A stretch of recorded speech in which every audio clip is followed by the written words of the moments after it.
Subscribe करें और bell दबाएं ताकि कोई खबर रह न जाए।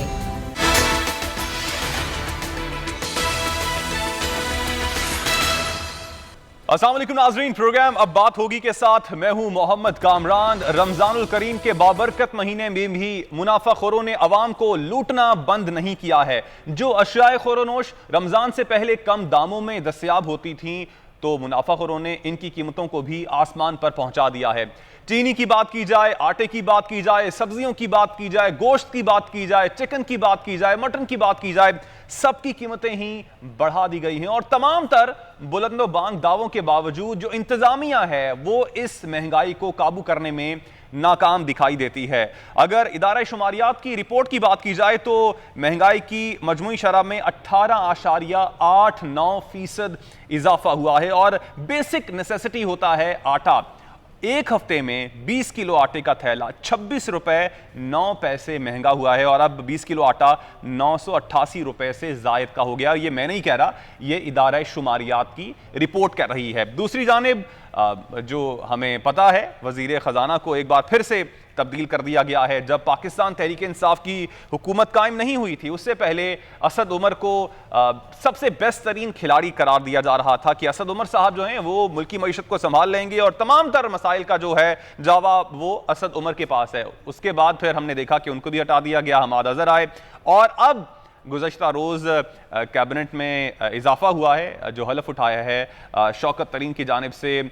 अब शौकत तरीन क्या कुछ करते हैं यह अब आने वाला वक्त ही बताएगा। गो कि यही पाकिस्तान तहरीक इंसाफ की हुकूमत, जब गिलानी साहब में शौकत तरीन साहब वजीर ख़जाना थे तो इन्हीं पर बहुत से सवालात उठाते रहे। और अब से कुछ देर पहले भी, जब तक ये शौकत तरीन साहब वजीर ख़जाना नहीं बने थे, उससे पहले भी शौकत तरीन साहब पे भी बहुत से सवालात उठते रहे थे कि 2008 से 2010 तक जो कुछ पाकिस्तान पीपल्स पार्टी की हुकूमत ने मईशत के साथ किया, हम अभी तक उसमें उसकी जानिब से जो कुछ किया गया था उसी को संभालने में की कोशिश कर रहे हैं। एनी हाउ, बात करेंगे। हमारे साथ मौजूद हैं मुजम्मिल असलम साहब, हैं माहिर माश।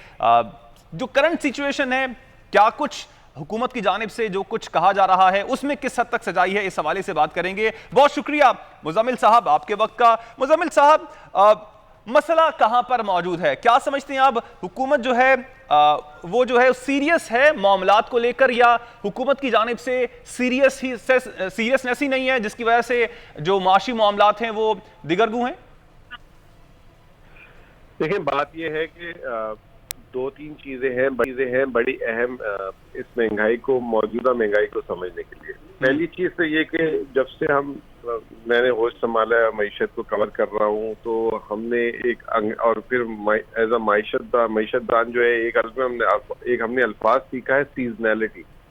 जब रमजान का बिगिनिंग होता है उससे 15-20 दिन पहले से ही जो है माशाल्लाह हमारे मुल्क के जो कारोबारी हजरात है वो होर्डिंग और माल जमा करना शुरू कर देते हैं और अपने आप को बड़े फख्र से जो है रमजान में सदका खैरात ज़कात भी करते हैं और हज पे निकल जाते हैं रमजान के बाद, उम्रे पे निकल जाते हैं। वो जो है जी बिल्कुल। तो वो जो एक सीजनैलिटी है ये हमेशा से, आज से नहीं, ये जब से पाकिस्तान बना है इसमें आई है। पहली चीज तो ये। दूसरी चीज ये कि अभी इत्तेफाक की बात है कि मैं दोपहर को इंटरनेशनल मार्केट्स चेक कर रहा था, कमोडिटी प्राइसेस की। आपको याद होगा कि पिछले साल कोविड आया, कोविड के बाद पूरी इंटरनेशनली सप्लाई डिस्ट्रप्शन हो गई। अभी रिसेंटली अमेरिका ने $2 ट्रिलियन का एक और जो बाइडेन ने जो है स्टिमुलस पैकेज दिया। इसका जो है इम्पैक्ट जो है ग्लोबल फूड कमोडिटीज पे आया हुआ है पिछले 2-3 महीने से। शुगर ऑल टाइम अभी हाई पे चली गई है, व्हीट बहुत तेज हुई है, बार सोयाबीन ऑयल बहुत तेज हुआ हुआ है। You name the commodity, even the buffalo meet वगैरह, ये भी जो है अपने हाई पे चले गए हुए हैं। तो एक ये ग्लोबल जो है कि फूड क्राइसिस जो है शुरू हुआ है। अभी आपने अपने इब्तदाइये में बताया कि आटे की 20 किलो का थैला 26 रुपए कुछ पैसे बढ़ा है। आप हैरान होंगे कि अभी थोड़ी देर पहले भी मैंने ट्विटर पे सर्वे किया, मैं खुद 2-3 दिन पहले लाहौर भी गया हुआ था, इस्लामाबाद भी गया हुआ था। पाकिस्तान की इस साल हाईएस्ट एवर गंदम की प्रोडक्शन हो रही है, हाईएस्ट एवर। इससे पहले कभी भी पाकिस्तान ने 28.29 मिलियन टन पैदा नहीं की थी। इस साल अल्लाह के फजल से वो आ रही है। लेकिन वो क्यों आए? हुकूमत ने 2000 रुपए पर बोरी जो है गंदम की सपोर्ट प्राइस रखी, पंजाब हुकूमत ने 1800 रुपए रखी। 1800 रुपए का, यानी कि 40 किलो का बैग। अब आप मुझे बताएं कि अगर सिर्फ गंदुम जो है 45 रुपए किलो फार्मर बेचेगा, तो वो फिर वो आटा बनते बनते तक तो 60 रुपए किलो होनी है। बिल्कुल। तो ये इसमें दो चीजें थी, या ठीक। आप कीमत कम रखें, कीमत मुजम्मिल कम साहब, रखेंगे मैं चाहूंगा कि तो मजीद बात करूं, लेकिन जो आपने बहुत से सवालात उठाए हैं वो मैं चाहूंगा कि पाकिस्तान तहरीक इंसाफ के रहनुमा फिरदौस शमीम नकवी भी हमारे साथ मौजूद हैं, उनके सामने ये सवालात रखे जाएं। बहुत शुक्रिया फिरदौस साहब आपके वक्त का।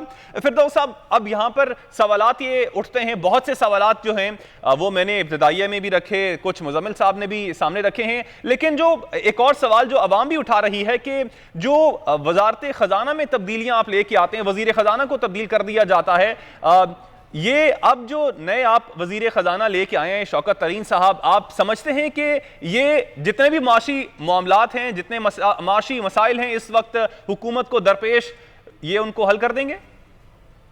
बिस्मिल्लाहिर्रहमानिर्रहीम। पहली चीज तो मुझे मुजम्मिल साहब की आवाज ही नहीं सुनाई थी, ओके। तो मैं उससे कासिर रहा हूं कि आपने उनसे क्या सवाल पूछे और क्या जवाब आए। जहां तक आपके इस सवाल का ताल्लुक है, पाकिस्तान तहरीक इंसाफ का जो कप्तान है उनका नाम इमरान खान है। टीम की सिलेक्शन उनके जिम्मे है, डिलीवरी ऑन प्रॉमिसेस उनके जिम्मे।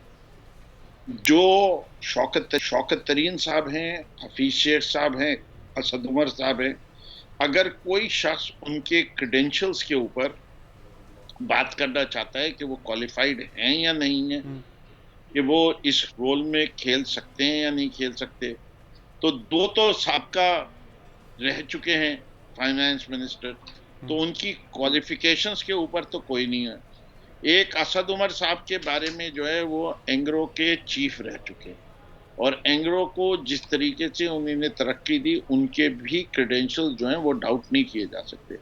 पाकिस्तान बिजनेस काउंसिल के चेयरमैन रह चुके हैं, तो जो क्रेडेंशियल्स हैं वो अपनी जगह। अब ये है कि आप ये कहें कि हर शख्स जो है आके सेंचुरी ही स्कोर करके जाएगा, तो उसके सामने जो है हालात भी कोई चीज होते हैं, और जो मुश्किल हालात मिले हुए हैं उसमें परफॉर्म जो कर लेगा उसको पूरी कौम सराहेगी। ठीक, लेकिन सर आप इन हालात का जिम्मेदार जो है पिछली हुकूमतों को करार देते रहे हैं, और इन्हीं पिछली हुकूमत के वजीर खजाना शौकत तरीन रह चुके हैं 2008 से 2010 तक, तो आप ये नहीं समझते कि जिम्मेदारी जो है आप इससे पहले शौकत तरीन साहब पर भी डालते रहे हैं, जिनको अब आपने वजीर खजाना बना दिया? जी देखिए, दो चीजें हैं। एक शख्स मरीज हो जाए और वो डॉक्टर के पास जाए, डॉक्टर एक इलाज तजवीज करे और मरीज उस इलाज के ऊपर अमल ना करे, तो डॉक्टर को बुरा कहा जाए या मरीज को?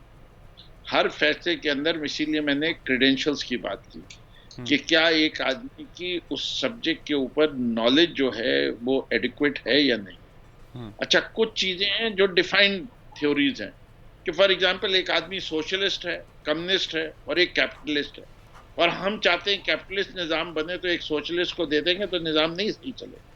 एज लॉन्ग एज उसकी बुनियादी सोच और पार्टी की बुनियादी सोच अलाइंड होगी, तो और वो सब्जेक्ट एक्सपर्ट है, तो वो अपना रोल प्ले कर सकता है। तो मैं समझता हूँ कि पाकिस्तान तहरीक इंसाफ दो तीन चीज़ों के ऊपर इस वक्त जो है काम, एक तो ये है कि एक वेलफेयर स्टेट, कि हमने गरीब को सपोर्ट देता। दूसरी चीज जो हमारी बड़ी क्लियरली कॉल्ड आउट पॉलिसी है, जो किसी और हुकूमत ने नहीं की, वो ये है कि हम एक्यूमुलेशन ऑफ वेल्थ के खिलाफ नहीं हैं। हम चाहते हैं कि रईस अगर जायज तरीके से और रईस होना चाहे तो हमें कोई एतराज नहीं। और तीसरी चीज जो है, जो कि हमारी फलाही ममलिकत का ताल्लुक है, पहले गुर्बत के अलावा भी फलाही ममलिकत है, रियासत मदीना का कॉन्सेप्ट है कि हम माशी इंसाफ पे भी उतना ही यकीन रखते हैं और माशरती इंसाफ पे भी यकीन रखते हैं, और इंसाफ पे तो यकीन रखते ही रखते हैं। तो ये तीनों इंसाफ जब होंगे तो तहरीक इंसाफ अपने मकसद में पूरा। ठीक है। और सर अब मैं दौरे सिंध के दौरे के हवाले से भी बात करना चाहूंगा, वजीर आजम के, तो इस दौरे में क्या कराची के लिए भी खबरी है? मैं पहली चीज तो ये कि कराची की खुशखबरी सबसे पहले अनाउंस की गई। इस वक्त कराची के लोग जिस चीज के मुंतजर हैं कि वो अमली तौर पे देखना चाहते हैं कि जो जो ऐलानात हुए थे उनमें कितनी तेजी से पेशरफ्त हो रही है। तो मैं वो कराची वालों को जो खुशखबरियां मेरे पास हैं वो मैं शेयर कर लेता हूं आपके प्रोग्राम के तवज्जुह से। पहली चीज कि ग्रीन लाइन का मंसूबा में बसें सड़कों के ऊपर इंशाल्लाह 14 अगस्त से पहले चलनी शुरू होंगी। 14 अगस्त को हमने 14 अगस्त की मुनासबत से उस दिन की हम चाहते हैं कि इस जो है ग्रीन लाइन का फॉर्मली आगाज किया जाए। बसों के ऑर्डर दे दिए गए हैं, जो प्रोटोटाइप बस है वो अप्रूव कर दी गई है, आईटी सॉफ्टवेयर चलने लगा है और अब जो है इंशाल्लाह इसी साल में, कोई आइंदा 10 साल में नहीं, 2 साल में नहीं, ये नासिर हुसैन शाह का वादा नहीं कि 10,000 बसें आएंगी, ना वैस शाह का 2,000 बसों का वादा है। लेकिन सर वो 1100 अरब का एक दफा पहले भी वजीर आजम वादा कर चुके हैं, उसके बाद एक पूरी एक लाइन है और लिस्ट है, उसके बाद जितने तनाज़ात खड़े। एक मिनट पहले तो सुन लीजिए कि आप एज एन एंकर अगर अपने फैक्ट सही रखेंगे मुझे कोई इतराज नहीं होगा, वरना मुझे टोकना पड़ेगा। पहला जो पैकेज कराची का अनाउंस हुआ था वो 162 अरब का, उस 162 अरब के पैकेज को बढ़ा के 1100 अरब का कर दिया गया। इस पैकेज की इम्प्लीमेंटेशन के लिए 2 पार्टनर्स थे। एक पार्टनर का नाम फेडरल गवर्नमेंट है और दूसरे पार्टनर का नाम government of Sindh. Federal government का हिस्सा इसके अंदर 643 अरब रुपए। फेडरल गवर्नमेंट ने जिन प्रोजेक्ट्स की अपने ऊपर जिम्मेदारी ली थी, मैं उनकी रिपोर्ट आपकी खिदमत में और आपके तवज्जुह से आवाम को पेश करना चाह रहा था कि जो आपने टोका कि ग्रीन लाइन मैंने डिस्कस कर ली। उसके अलावा 4 नालों की सफाई है, जिसमें से गुजर नाला, महमूदाबाद नाला और औरंगी नाला के ऊपर के जो पेशरफ्त हो रही है वो रोज अखबारों की जीनत बनी हुई है कि दोनों तरफ सड़क बनेगी और वो सड़क की चौड़ाई 25 से 30 फुट होगी। नालों की सफाई भी हो रही है और जो उसका सीवरेज ना डले उसकी जिम्मेदारी जो है और कूड़ा ना डले वो जिम्मेदारी हुकूमत सिंध की है। तो उन नालों पे भी काम शुरू हो गया। तीसरी मंसूबा और कराची के लिए सबसे अहम मंसूबा है पानी के मंसूबे के लिए K4 पे काम का आगाज इस साल अक्टूबर के अंदर आफ्टर कंप्लीटिंग ऑल स्टडीज वापडा ने शुरू करना है। ये वापडा ने कमिटमेंट दी और उसने जो मुद्दत बताई है वो 2 साल के अंदर ये काम मुकम्मल करने की बात की। इसकी ये है वो जो मेन लाइन आ रही है किंजर लेक से उस पॉइंट तक जो इसका 128 किलोमीटर का रूट है। इसके अलावा जो इससे पानी लेके डिस्ट्रीब्यूट करना है शहर कराची में वो गवर्नमेंट ऑफ सिंध का काम। चौथा बड़ा मंसूबा जो है वो है फ्रेट कॉरिडोर। फ्रेट कॉरिडोर के ऊपर कंसल्टेंट अपॉइंट हो गए थे आज से कोई 3 माह पहले और इस माह के आखिर तक उन्होंने फीजिबिलिटी रिपोर्ट बना के उसका अप्रूवल लेके इसको अगले माह टेंडर में डालना है कि वो केपीटी से लेके पिपरी तक फ्रेट कॉरिडोर बन जाए।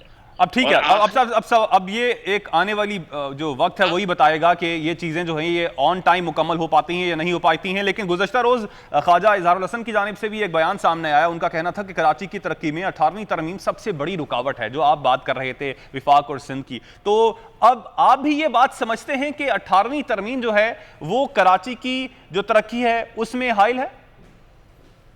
जी मैं ये समझता हूँ कि 18वीं तरमीम के किस शिक की बात की जाए जो कि हाइल है, इससे कि 18वीं तरमीम में 103 शिकों के ऊपर तब्दीली आई थी आइन की। जो सूबाई खुद मुख्तारी की चीज़ें थीं वो उसका फ़ायदा क्या सूबों को मिला या नहीं मिला वो सूबों के हालात देख के किया जा सकता है। मैं समझता हूँ कि सूबा सिंध को नहीं मिला। अच्छा। और मैं ये समझता हूँ 18वीं तरमीम में जो NFC अवार्ड है जिसके तहत सूबों को जो है 58% मिलते हैं और सूबा सिंध को कुल रकम के 14.4% टैक्स का मिलता है, उसका हिसाब देने में सिंध हुकूमत जो है नाकाम रही। और उससे ज़्यादा जो बड़ा मसला है वो ये है कि वो जो पैसे तरक्याती कामों के लिए मिले हैं सिंध हुकूमत के पास वो कैपेसिटी ही नहीं है तो वो ये काम कर सके। ये 13 साल से हुकूमत के अंदर हैं और पिछले हफ्ते ही की रिपोर्ट है कि world bank, Asian development, Islamic bank ने जो मंसूबे फाइनेंसिंग कर रहे हैं वो ग्रांट्स उनकी लैप्स कर गई। यानी इस सूबे के अंदर कैपेसिटी नहीं है कि वो कर सके काम। जब इसके माने ब्यूरोक्रेसी के अंदर कैपेसिटी नहीं है, पॉलिसी मेकर्स के पास कैपेसिटी। और सिर्फ ये 13 बात साल सिंध से तक हुकूमत महदूद होने है के या बाद- फिर आप समझते हैं कि दीगर सूबों में भी ये सूबाई खुद मुख्तारी है, उससे वो जो फवाइद हासिल किए जाने थे वो हासिल नहीं किए जा रहे हैं? जी मैं ये समझता हूँ कि मैं जब जाता हूँ तो दूसरे सूबों के हालात जो हैं सिंध और बलूचिस्तान से बेहतर पाता हूँ। और मुझे वहाँ के बजट के तो नहीं पता हालात क्या हैं और क्या नहीं है, लेकिन अगर मैं जाके वहाँ सड़कों का जाल देखूं, वहाँ के ट्रांसपोर्ट का निज़ाम देखूं, तो मुझे तुरियाटी नज़र आती है। मुझे पब्लिक ट्रांसपोर्ट में बसेस भी नज़र आती हैं। सिंध वो वाहिद सूबा है जिसके अंदर कोई गवर्नमेंट ट्रांसपोर्ट सर्विस एग्जिस्ट ही नहीं करती, न बैन सूबाई, न इंट्रा सिटी, न इनर सिटी, तीनों में से कोई सर्विस नहीं। जबकि कराची ट्रांसपोर्ट कॉर्पोरेशन होती थी, कराची सर्कुलर रेलवे होती थी, कराची का निजाम इतना बिगड़ा हुआ कभी नहीं था जितना अल्ताफ हुसैन की एमक्यूएम और पाकिस्तान पीपल्स पार्टी ने मिलके आके इस शहर के साथ जो जुल्म किया। तो ये 18वीं तरमीम से जो पैसे आ रहे हैं इसके ऊपर पीएफसी भी लिंक होना चाहिए कि अगर आप पैसे मिलेंगे तो आप अपनी आबादी में सूबे के अंदर डिस्ट्रिक्ट वाइज पैसे कैसे बांटेंगे, उसका तनासुब भी रखना उतना ही जरूरी है। ठीक है, आपका पॉइंट आ गया। फिरदौस साहब, सीनियर रहनुमा कंवर नवीद जमील साहब ने भी हमें ज्वाइन कर लिया है। बहुत शुक्रिया कंवर नवीद जमील साहब आपके वक्त का। सर बताइएगा, वजीर आजम पाकिस्तान ने भी सिंध का दौरा किया, एक्सपेक्टेशंस क्या थी आपकी, और आप समझते हैं कि वजीर आजम के दौरे से वो एक्सपेक्टेशंस पूरी हो जाएंगी? देखिए, हमें कराची की, और कराची नहीं बल्कि सिंध के शहरी इलाकों की तामीर और तरक्की के लिए, वहाँ के नौजवानों के मसाइल के लिए, उनके रोज़गार के लिए हमें सभी से शिकायत है। हमें वफाकी हुकूमत से भी शिकायत है, हमें सूबाई हुकूमत से भी शिकायत है, हमें दीगर जो पाकिस्तान के बासर इदारे हैं हमें उनसे भी शिकायत है कि इन तमाम ने कराची को एक इनकम का इंजन समझ रखा है कि जैसे कोई मैकेनिकल इंजन होता है कि इससे सिर्फ आप हासिल कर लें और इस पर कुछ खर्च ना करें। यही वजह है कि कराची मुसलसल डिटोरेशन की तरफ जा रहा है, तबाही की तरफ जा रहा है। और ख़ास तौर से जो पीपल्स पार्टी का जो ये 12 साल है, इसमें एक तो तामीर और तरक्की, रोड और बसेस ही नहीं, बल्कि एक तो कराची पे मुतासिब कोटा सिस्टम लगाया गया और उसके बाद उस कोटा सिस्टम के मुताबिक जो नौकरियां थीं, जो 2-2.25 लाख नौकरियां मिलती हैं, वो भी जाली डोमिसाइल बनाकर कराची के नौजवानों से छीन ली गई। तो ये तमाम इस किस्म कराची में पानी के लिए लोग परेशान हैं। वो वाटर बोर्ड को, जो कि सूबाई इदारा है, उसको बिल भी देते हैं और कराची का नौजवान पानी अपना कराची का रहने वाला पानी ख़रीद कर पीता है कि किसी से टैंकर वाले से ख़रीद रहा है, और गरीब आदमी जो है। सर, ये पानी का खरीदो फरोख्त क्या जो आप यहाँ पे कितने अरसे से मौजूद हैं, जो बल्दियाती निज़ाम था वो भी आपके पास रहा, आप मुझे ये बताएं कि आप लोगों ने क्या कुछ कोशिश की कि जो कराची का शहरी है वो पानी खरीदे ना? देखिए, इस वक्त देखिए, मैं आपको यही बता रहा हूँ कि इस वक्त जो अभी ज़ेर बहस है वो K4 है। इससे पहले भी K1, K2 और K3 ये तीनों MQM के वक्त में ही बने हैं, और ये K4 जो था ये भी 2007 में ऑपरेशनल हो जाना चाहिए था। MQM जब जवाल में आई और MQM पर ऑपरेशन स्टार्ट हुआ, उसे सियासी दायरे से बाहर कर दिया गया, तो उसके बाद से ये प्रोजेक्ट जहाँ था वहीं रुका हुआ है। हमने वफाकी हुकूमत में PTI का से ताउन इसलिए किया कि हमें उम्मीद PTI से थी, इमरान खान साहब से ये उम्मीद थी, इसलिए कि हम पीपल्स पार्टी को तो बहुत अच्छी तरह आजमा चुके हैं और बार बार आजमा चुके हैं। तो हमने इसलिए मुश्किल फ़ैसला किया कि हमें PTI से ये गिला भी था, ये शिकायतें भी थीं कि उन्होंने MQM की सीटें चुराई हैं। लेकिन उसके बावजूद हमने इत्तेहाद सिर्फ कराची के लिए, सिंध के शहरी इलाकों के लिए और यहाँ के लोगों के लिए किया। लेकिन आप उस पे पछता रहे हैं कि आपको इत्तेहाद नहीं करना चाहिए था? देखिए, हमारे पास कोई और ऑप्शन नहीं है।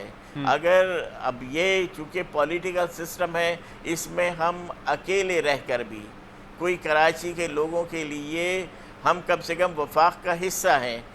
वफाक की हुकूमत ने एक बहुत बड़ा अनाउंस किया हुआ है, हम उनके पीछे लगे हुए हैं कि भाई कराची के मसाइल को हल करना आपकी जिम्मेदारी है। पीपल्स पार्टी से हमें 1% उम्मीद नहीं है, वरना हो सकता है कि हम दोबारा पीपल्स पार्टी के साथ शामिल हो जाते, लेकिन उनके तर्ज अमल, उनके तर्ज हुकूमत से हमें बिल्कुल उम्मीद नहीं है। इसलिए हम पीटीआई के साथ हैं और मुसलसल उनसे बात करते रहते हैं। कमर साहब, अब आपसे मैं एक और सवाल करने के बाद मैं चाहूंगा कि शमीम नकवी साहब से मैं आपके जो सवालात उनका जवाब लूं। जो इस वक्त पाकिस्तान तहरीक इंसाफ की हुकूमत है वो ये समझती है कि जो मौजूदा कराची की शक्ल है उसकी जिम्मेदारी MQM और पाकिस्तान पीपल्स पार्टी पे आयद होती है। आप क्या समझते हैं कि जो इस वक्त मौजूदा शक्ल है कराची की, इसकी जिम्मेदारी किस पर आयद होती है? देखिए, MQM की इस्तात में जो भी था, उसने, उसके अवामी नुमाइंदों ने, उसके वर्कर्स ने उसके लिए काम किया है। इस वक्त भी जो कराची की तामीर व तरक्की है वो किसी न किसी तरह MQM की ही मरहून मिन्नत है।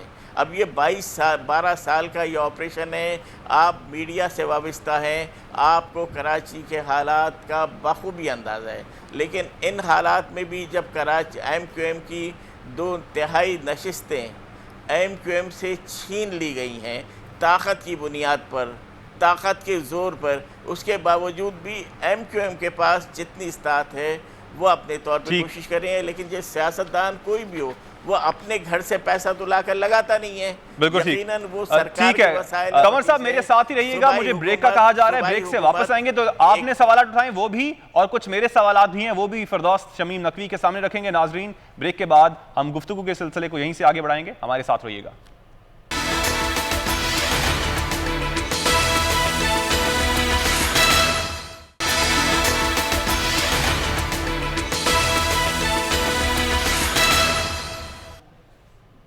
प्रोग्राम अब बात होगी में एक बार फिर खुशामदीद। हमारे साथ मौजूद हैं पाकिस्तान तहरीक इंसाफ के रहनुमा हैं फिरदौस शमीम नकवी साहब और MQM के रहनुमा कंवर नवीद जमील साहब भी मौजूद हैं। फिरदौस साहब, जो कंवर साहब हैं उनका तो यही कहना है कि मजबूरी में वो इत्तेहादी बने हैं पाकिस्तान तहरीक इंसाफ के, क्योंकि पाकिस्तान पीपल्स पार्टी पे वो 1% भी बिलीव नहीं करते कि वो कुछ भी कराची के लिए कर सकती है या फिर सिंध के लिए कुछ कर सकती है। इसका आप क्या जवाब देंगे और जो कराची की मौजूदा सूरत हाल है उसका जिम्मेदार आप किसको ठहराते हैं? जी, मैं तो आप कहने की प्रोग्राम जी फिरदौस साहब, मैं तो पहले भी जवाब दे चुका हूँ। आज कमर भाई को रोजा ज्यादा लग, लेकिन मैं उन्होंने जो सवालात किए हैं उसके जवाब देना पसंद करता हूँ। पहली चीज, हालात के जिम्मेदार वो होते हैं जो हुक्मरान। अगर आज पाकिस्तान में हालात अच्छे नहीं होंगे या माजी आइंदा जाके इस वक्त जब तारीख लिखी जाएगी और हम ये नहीं साबित कर सके कि हमने इसकी क्या खिदमत की, तो उसकी तो अच्छी बात, उसके भी जिम्मेदार हम और जो इधर ब्रीफ उसके भी जिम्मेदार हम। ये लोग कब तक इख्तिदार में रहे और कब से इख्तिदार में रहे उसका इनके पास भी तारीख है और मेरे पास भी। और जो कराची की इंस्टीट्यूशंस के साथ हुआ और कराची के माहौल के साथ हुआ कि एक शख्स जो लंदन से बैठ के इस शहर को बंद कराया करता था, जिसको अब इन्हीं ने 22 अगस्त के बाद खुद भी बाहर निकाल दिया, जिसके बाद उसके करतूतों की वजह से कोई भी सर्वे ले लीजिए जो इस शहर में हुआ है 2018 के अंदर, वो ये दिखाता था कि MQM जो है वो सीटें नहीं जीत रही। और मुझे आज भी चैलेंज करके कह सकता हूँ कि आए कहें कि मेरी सीट जो है वो मैंने जाली तरीके से जीती है। ऐसी बातें नहीं करें कंवर भाई, कहने को मेरे पास भी बहुत कुछ है। मैं भी अंगूठों की कहानियां और वो वीडियो निकाल के दिखा सकता हूँ कि MQM क्या ठप्पे लगा लगा के इलेक्शन जीतती थी, किस तरीके से दहशतगर्दी करती थी इस शहर के अंदर। हमने आपको उससे अब बरी जुर्मा कर लिया क्योंकि आपने उस रास्ते से बरात की, वरना इस शहर की तबाही में जिस शहर का अमन खराब करने में जिस पार्टी का हाल होगा, चाहे वो लियारी गैंग वॉर वाले हों, चाहे वो एमकेएम ललताफ वाले हों, चाहे कोई और हो। लेकिन सर फिर आपने भी इत्तेहाद कर लिया ना, आप भी जब तक पाकिस्तान तहरीक इंसाफ हुकूमत में नहीं आई थी तब तक मरकज में जब तक नहीं थी तब तक एमक्यूएम जो थी उसको आप क्या कुछ नहीं कहते थे, जो कि आप अभी भी बहुत कुछ कह रहे हैं, तो फिर आपने इत्तेहाद भी तो उसी से कर लिया जाके। देखिए, आप लड़ाने की बात नहीं करें, मैं आपको जो हकीकत है वो बयान कर देता हूँ। हकीकत ये है कि अगर मुझे जो पाकिस्तान में चॉइसेस होंगे और उसके अंदर से इत्तेहादी चुनना होगा, मैं आज भी दोबारा कहने को तैयार हूं, मैं समझता हूं हमारे बेहतरीन इत्तेहादी एमक्यूएम है। इससे कि जो अलाइनमेंट हमारी मैनिफेस्टो की एमक्यूएम के मैनिफेस्टो के साथ है, वो आज नहीं कही, हमने 1997 में कही थी ये बात कि एमक्यूएम और पीटीआई का मैनिफेस्टो सबसे करीब है। लेकिन अल्ताफ हुसैन को हम फासिस्ट समझते थे, टेररिस्ट समझते थे, और अल्ताफ हुसैन को आज भी हम वही समझते हैं। और जब तक अल्ताफ हुसैन इस पार्टी का सरबराह था, हम इनके साथ बात करना भी नहीं पसंद करते थे। लेकिन आज इस पार्टी के अंदर अल्हम्दुलिल्लाह अच्छे लोग हैं। हमारे वजीर आजम ने खुद ने इनको नफीस लोग कहा है, तो हम इनके साथ बात करने को तैयार हैं। और हम समझते हैं कि जब ये हमारे इत्तेहादी हैं, जो हम फैसले कर रहे हैं उसके ये बराबर के शरीक हैं, ये जिम्मेदारी नहीं लेना चाहिए, इनका मसला है। ठीक है, आपका पॉइंट आ गया। मेरे पास टाइम बहुत कम है, मैं चाहूंगा कि कंवर नवीद जमील साहब से भी जो आपने बातें की हैं उसका मैं रिबटल ले लूं। कंवर साहब, फाइनल रिमार्क्स आपकी जानिब से। मेरे मुकम्मल तो करने दें जी, आप जी चलें फिरदौस साहब, आप मुकम्मल कर लें। बात ये है कि कंवर भाई जब पूछिए कि क्या इनके एमएनएस को फंडिंग नहीं मिल रही, तो पीटीआई के एमएनएस को क्या इनको बराबरी का सलूक नहीं दिया जा रहा, किसी तरीके से इनके साथ कोई ज्यादती की जा रही। बात यह है कि जो कुछ सिंध हुकूमत कर रही है सिंध के साथ, वो वफाक को क्या काम करने दे रही है? कहें कि हाँ सिंध हुकूमत को काम करें। क्या हैदराबाद यूनिवर्सिटी इसलिए नहीं बन रही कि वफाक वाले मेहनत नहीं कर रहे, या इसलिए नहीं बन रही कि सिंध गवर्नमेंट जमीन की ट्रांसफर? ठीक, बात ये सच कहने की हिम्मत होनी चाहिए। कंवर भाई, मैं आपको एक सच्चा इंसान समझता हूँ, बहादुर इंसान। आए खुल के बात करते हैं ना कि सिंध हुकूमत जो है इस सूबे की सबसे बड़ी दुश्मन, खासतौर पर कराची की सबसे बड़ी दुश्मन जमात अगर आज कोई एग्जिस्ट करती है, उसका नाम है पाकिस्तान पीपल्स पार्टी। ठीक हो गया। फिरदौस साहब, आपका पॉइंट आ गया। मैं चाहूंगा कि असल में मेरे पास टाइम बहुत कम है, मैं चाह रहा था कि कंवर नवीद जमील साहब से भी उनका रिबटल ले लूं। कंवर साहब, फाइनल रिमार्क्स।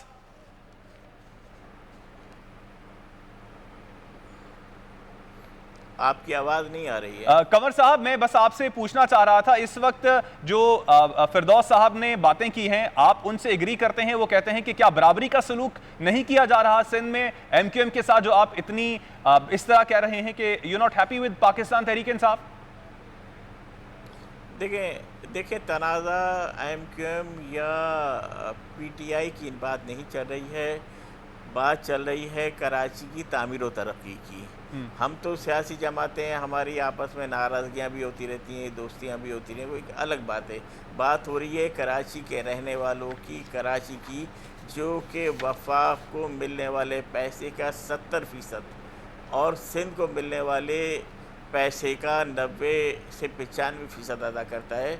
कराची की हालात का हमें पीटीआई से कोई ये शिकायत नहीं है कि उसने कोई हमसे बराबरी का सलूक नहीं कर रही है। हम बात कर रहे हैं कराची के रहने वालों की कि कराची के हवाले से हमें शिकायत है वफाकी हुकूमत से भी कि जो कराची का हक़ है वो कराची के को नहीं दिया जा रहा है। और सूबाई हुकूमत तो एक मुतासिब जमात है, वो एक कौम परस्त, एक नस्ल परस्त जमात है। वो कराची के सारे वसाइल को अपना सिंध से, अपना कराची से लेकर और कराची के ऊपर एक पैसा खर्च करना गुनाह के बराबर है इसके लिए। और बदकिस्मती से जो हमारा पूरा सिस्टम है, जो आवाम के मसाइल हैं, वो 90% वो सूबाई हुकूमत से मुतालिक हैं। हम इसके लिए कानूनी मशवरे सूबाई अपना वफाकी हुकूमत को, वज़ीर आज़म को साहब को मुसलसल देते रहे हैं कि इसके लिए आप ही को कोई इनिशिएटिव लेना होगा। तो बात इस वक्त हमारी या पीटीआई की किसी ना हमारे दरमियान कोई सियासी तनाज़ा है, बल्कि मसला है कराची के लोगों का। कराची के लोगों के मसाइल हल होना चाहिए, यहाँ के पीने के पानी के मसाइल हल होना चाहिए, यहाँ के सीवरेज के मसाइल हल होने चाहिए। लेकिन ये बातें सब की जाती हैं, सबकी जानिब से की जाती हैं, चाहे पाकिस्तान पीपल्स पार्टी है वो भी यही बातें दोहराती है, पाकिस्तान तहरीक इंसाफ भी ऐसी ही बातें करती है और एमक्यूएम भी ऐसी बातें करती है, लेकिन हल क्या है, हल करना कैसे है, उस पे मिल बैठने के लिए तैयार हमें कोई भी दिखाई नहीं देता है। बहुत शुक्रिया कवर नवीद जमील साहब, आपके वक्त का, फिरदौस शमीम नकवी साहब। हमें बस टाइम की कमी है और अब हमने नेक्स्ट टॉपिक की जानिब बढ़ना है। कोरोना की सूरत हाल की बात कर लेंगे। कोरोना वायरस की हलाकत खेजियां हैं वो भी अपने अरूज पर हैं और आज साल की सबसे ज्यादा हलाकतें रिकॉर्ड की गई हैं, 149 हलाकतें हुई हैं और हुकूमत जो है वो एक जानिब पाबंदियां लगा रही है। सिंध के ताजर जो हैं उन्होंने कोरोना को ही मानने से लगता है इनकार कर दिया है। ताजरों का कहना है कि सिंध हुकूमत बगैर मुशावरत के फैसले कर रही है और सिंध में ही नहीं, बलोचिस्तान की बात की जाए, कोयटा की बात की जाए तो वहां के भी जो ताजर हैं उन्होंने हुकूमती ऐलानात को हवा में उड़ा दिया है। शादी हॉल्स के जो मालिकान हैं उन्होंने भी 15 रमजान से शादी हॉल्स खोलने का ऐलान किया है और उनका कहना है कि जब रेस्टोरेंट्स खोलने की इजाजत दी जा रही है तो शादी हॉल्स को भी खोलने की इजाजत दी जाए। इस सारी सूरत हाल पर बात करेंगे। मेरे साथ इस वक्त मौजूद है राना सईद साहब, हैं प्रेसिडेंट हैं all Karachi marriage hall association के। राना रईस साहब बहुत शुक्रिया आपके वक्त का।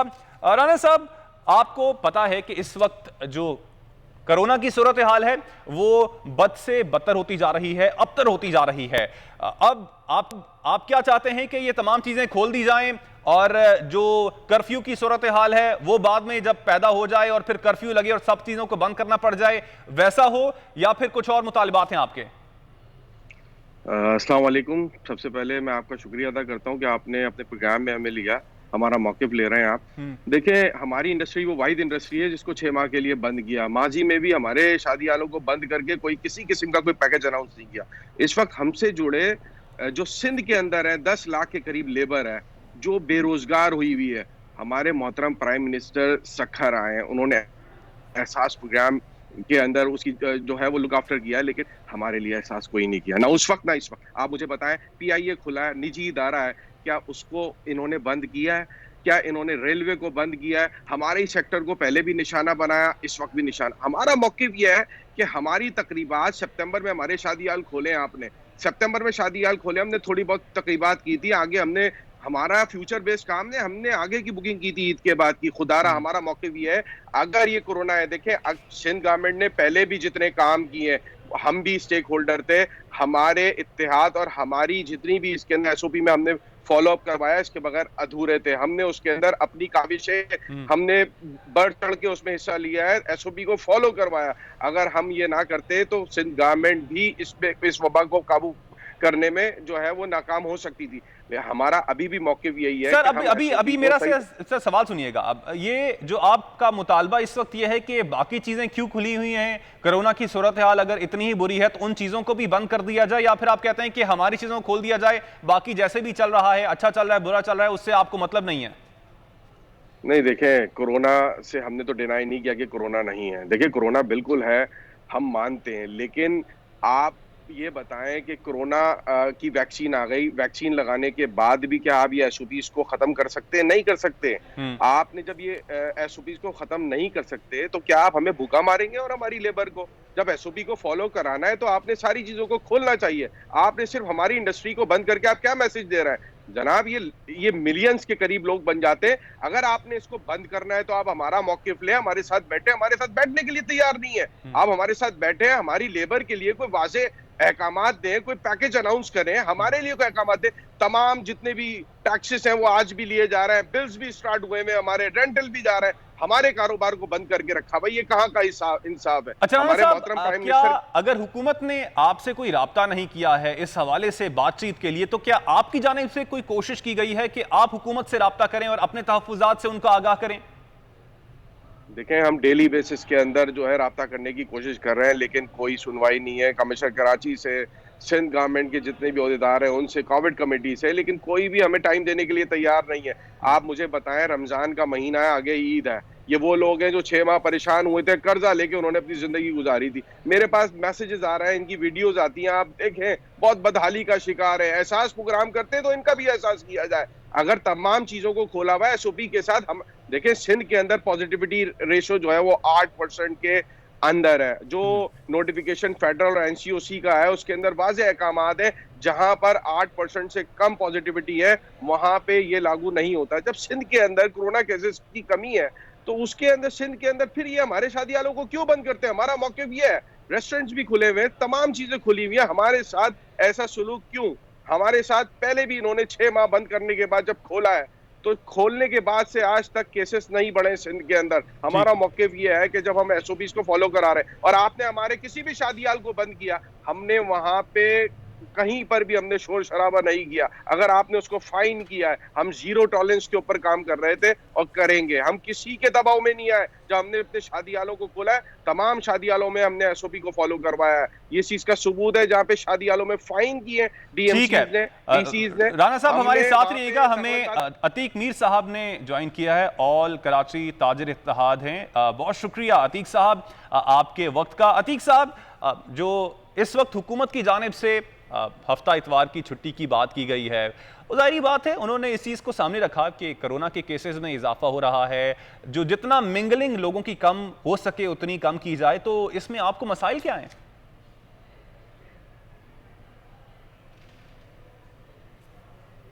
अतीक मीर साहब, आप तक मेरी आवाज पहुंच रही है?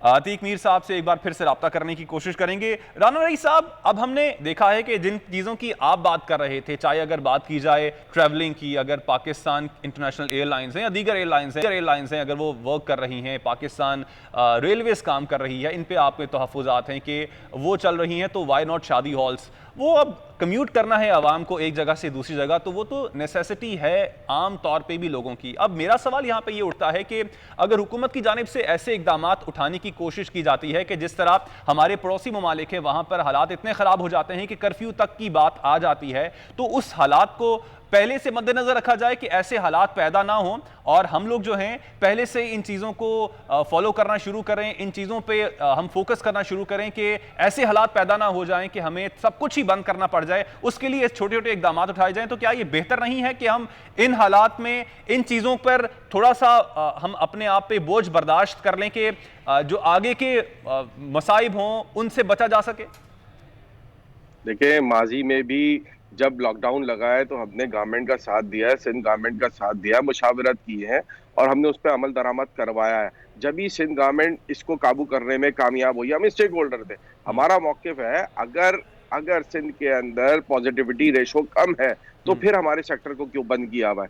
ये हमारी सेहत के लिए है, हमारी जिंदगी के लिए है, ना कि हमें भूखा मारने के लिए। देखिए, 1 मिलियन पब्लिक सिंध के अंदर बहुत बड़ी लेबर होती है, उसकी तरफ किसी ने नहीं देखा है। वो डेली वेजर है, रोज खाते हैं, रोज कमाते हैं। उनकी मैं तो इस हमारे मुल्क पाकिस्तान के अंदर जितनी एनजीओज हैं, आपके तवज्जुह से मैं उनकी तरफ भी डाइवर्ट करूंगा। खुदारा उनकी तरफ देखें। 6 माह बंद होने के बाद जब हमारे शादी हाल मेंबर्स ने अपने तमाम शादी हालों को खोला है, अब उनकी भी सकत नहीं है।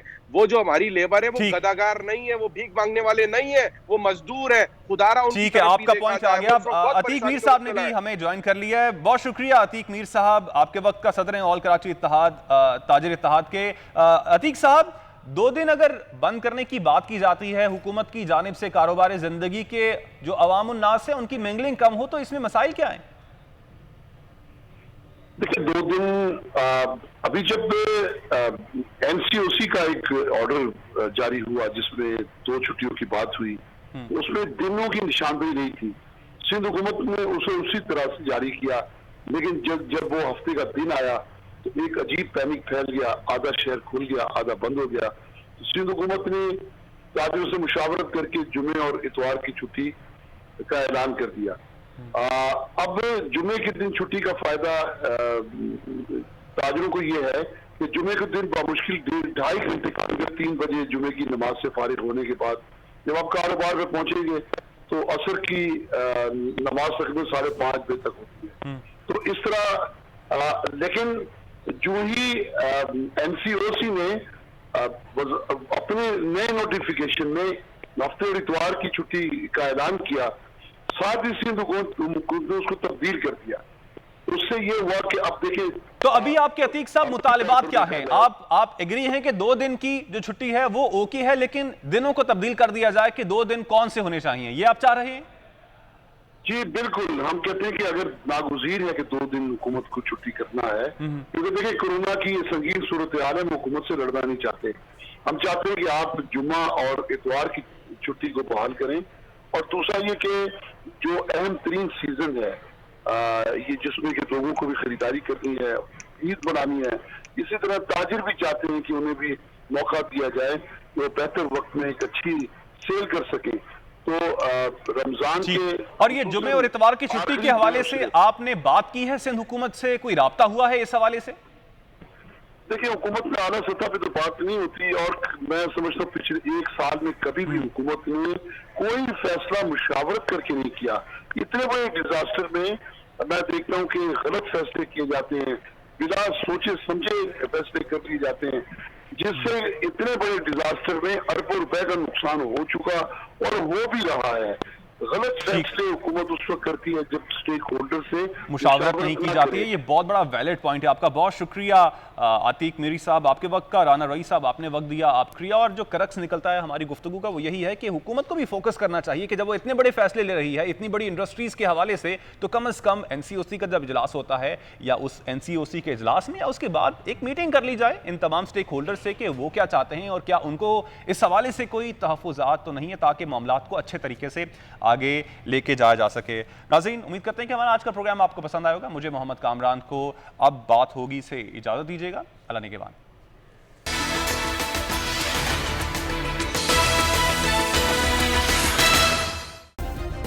सब्सक्राइब करें और बेल दबाएं ताकि कोई खबर रह न जाए।